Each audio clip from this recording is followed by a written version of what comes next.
However, there are other many areas that might be considered as such. For instance, a number of Nigerians criticized the way that the Senate handled the Electoral Act, for instance, and that certain provisions in the law sort of favored a particular party, a particular group, and that you didn't speak up against that. In the interest of democracy, some people might say that the reason why you're so passionate about this particular matter is because it affects you yourself, as you would not have spent 8 consecutive years, that if you're passionate about what is fair for Nigeria across board, then there were other matters in the Senate that you ought to have spoken up about aside from this particular matter. What would you say about that? Now, I forgot now the first point you raised. That's the Senate President's resignation of the Senate President that you called for. No. I did not call for the Senate President's resignation. I said, and I repeated it here now, that is the inferences people drew from what I said. I said, if you make a rule and you insist that a presiding officer, such as the Senate President, must have 8 years consecutively back-to-back to be eligible to contest for the office of the Senate President, I say, sir, with due respect, now that you are presiding, you have not done 8 consecutive years. You have only done, under those rules, strictly, you have only done less than 3 years. So if 8 years is a qualification, you have done only 3 years, because by the same amendment, the previous 4 years are irrelevant. They are expunged by the fact that there was interruption. So you can't count them according to those rules. And so if you need 8 consecutive years to be a presiding officer, sir, you have not done 8 years. So why are you presiding? I mean, that is what I said. Now, of course, people can interpret it the way they want, but it's about common sense, it's about reason, it's about logic. Just to question the morality of saying, the qualification I have to get a job, that if you have that qualification, you cannot get a job. Why? If his predecessors, the former Senate President Ahmed Lawal, under his leadership, they had changed those rules. Because Ahmed Lawal has been in the Senate for quite some time, and even in the House of Rep. He could have made those rules, but he didn't make them for him to become the President of the Senate.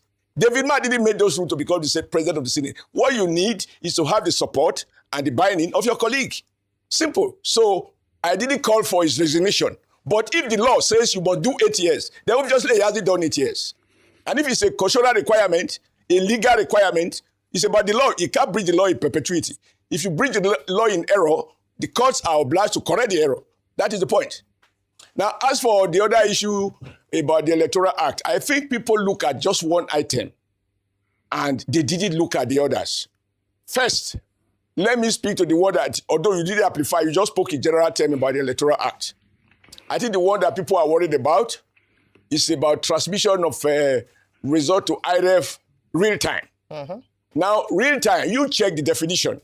I think my dancing friend and colleague there, Rufai always talk about empirical evidence.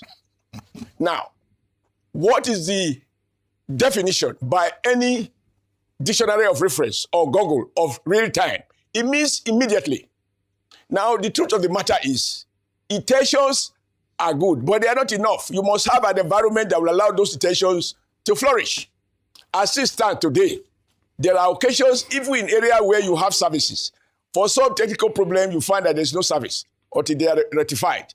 And so, if you cast a vote and you finish, and it is counted, and they are recorded in the beavers, and you press to send, and it doesn't go because there is no signal in that particular locality, and you have to move from there to the nearest area where you probably find signal. That is no longer real time. And if it is a law, lawyers and judges will have a field day, try to define and interpret the meaning of real time. And if they hold the view that real time means now, it doesn't mean 10 minutes away. It doesn't mean moving from one location to the other. Automatically, the entire electoral process in the country will be in jeopardy. That is the issue of that. But let me tell you, the issue should not amplify. We have now said before, if the electoral officer manipulates or beyond his control, you have a situation in which the beavers is not working. Before, you can use other means to accredit. If you've done everything and it's not working. Now, under the amended act, if anyone, out of mischief or for really technical reasons, the beavers is not functioning, you cannot use the incident form. What the law now say is that if it doesn't function that day, you will have to change the beavers.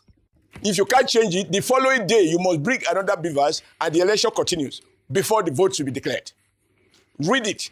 This is to make it mandatory to cure the mischief of people saying a beavers is not working or all the beavers simply failed and therefore we use this in their forms and then by throw out bogus figures. Even people who are there will come back to vote. Sir, you know, whatever you want to say, I fought against election rigging. I launched one man, one vote campaign as a city governor because I didn't want another Nigerian to go through what I went through in 2007 when PDP under the policy of do or die completely rigged me out. I have to go through the judicial process and evaluate. That was the era in which the late August Aikomu was alleged to have voted 4 times because his name was accredited. Now, those mischief has been cured by these amendments. There are a couple of other things that have been done. So focusing on one thing is not fair enough. Senator. Yes, sir. I mean, you see, I'm happy we have started on a good note. But, you know, we normally have our fights and we're never going to stop fighting because we are fighting for a better Nigeria. Senator, all these things you said, it's not that people are just talking. Your fellow Senator Ireti Kingibe alleged that the Electoral Act was altered behind the scene, claiming that the version signed into law is a fraudulent departure for what the stakeholders agreed upon. And I can go through a litany of many other issues because there's no time. Time will not permit us. Is it the issue of removing certificate forgery as a ground for election? Is it restricted judicial review, section 88? You know, is it elite capture in primaries that people are talking about? Is it financial barriers for grassroots? I mean, there are many issues like that. So we can go over all of them. But I want to ask you one critical question. That is correct. With due respect, Rufai, you asked for empirical evidence. Read the section of the Electoral Act that say all of those things that you read out. Those are speculations. They are untruth. And the Kingibe can't proceed with that. No, but what happened? If you wanted to do that, what happened to just like I did on this issue? You should have rise up and speak to the. Hang on a minute. So-called doctor. How can anybody doctor Electoral Act? Wait. How? Wait. What happened to section 138?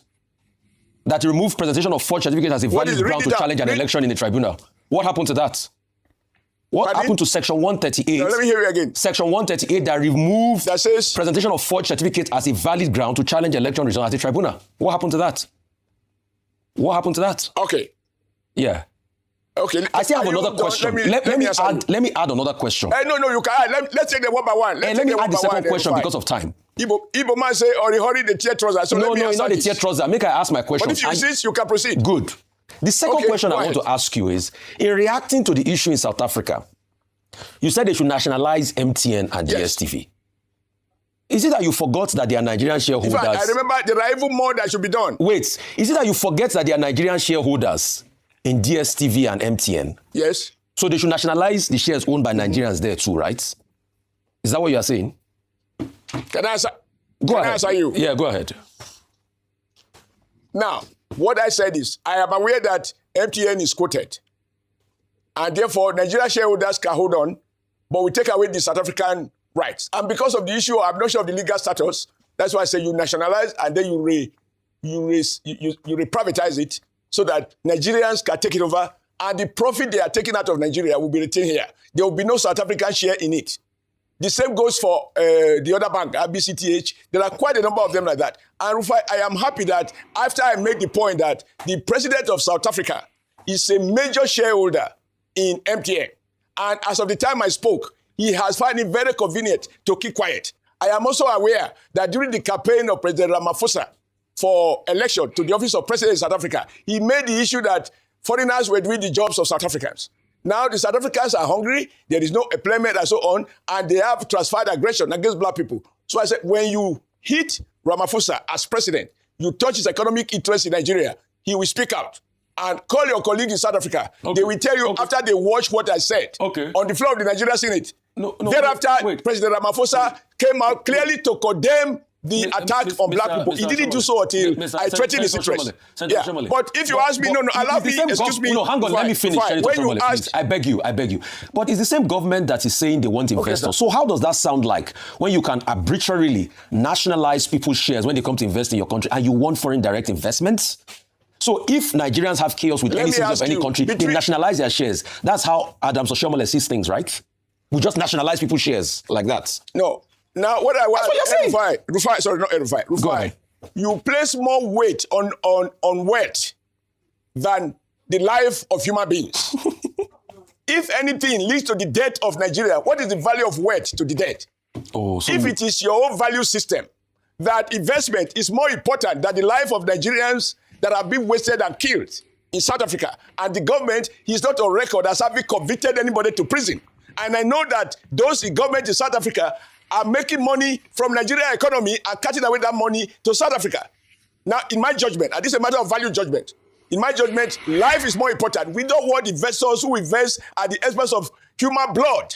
If you need Nigeria blood to service, and you do not care about Nigeria human blood because you want to attract investors, I will say, even in my poverty, I value my life. Okay, if in your own case, you value investment, etc. But you are wrong. You are wrong to say if we... Wait. No. Yes? Mr. Ashame, why don't we nationalize the wealth of all Nigerians rich men because people are dying in the north? Okay. How does that argument sound? Why don't we nationalize the wealth of all Nigerian rich men because people are dying in the north and we've not been able to solve insecurity? Senator. Let's start by that. Before we go. All right.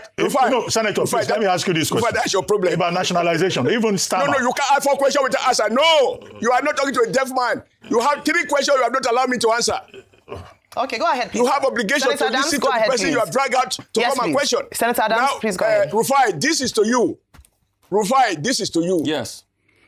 This is to you. Yes. Please go ahead and nationalize. That is not my problem. I do not belong to the excessive free market people. But you are comparing like with your like. But I ask you the question, Rufai, is human economy, wealth, or foreign investor, foreign dollar more important than the life of a Nigerian? Answer the question. When the countries, for the first time, they kill Nigerians, they got away with it. Second time, they riot, they kill Nigerians, they got away with it. Third time, they kill Nigerians, they got away with it. Under Buhari, there was an agreement. They broke it, they are killing Nigeria. Nobody is in prison for murder, extrajudicial murder. You are talking about law. Is there no law protecting the life of foreigners who live in your country? Even if they were there illegally, there are legal ways to repatriate them, to deport them. Excuse me, what is money to the dead? If you are a slave of wealth, if you are a slave of foreign investor, even if that investor is blood-soaked and he feeds on Nigeria blood, and you are happy with that because you want the... Like this in Wonder Shadeva, yes, una know say that was last week, if I'm not mistaken. Oshumule and Akpabio, they get Mr. Standard, they get issue concerning this Senate studying other amendment controversy. You understand? So he don't call national TV now, he don't call Arrest TV, don't call explain to Nigeria. So all explanation, you understand? I believe you understand, na valid point, he make a valid point. But not be this same issue where Natasha called the talk about. That's the same issue. You understand? Now she talk about when they search for 6 months. You understand? So Oshubole they among the people, you understand? So that was upholding a constitutional process. So all this one they thought so all the same. I know you say I know you bad thing. You get me? So now we go for fielding. Now they day. Understand? Well, I know my talk too much, so maybe I'll see drop from another conversation. On boy.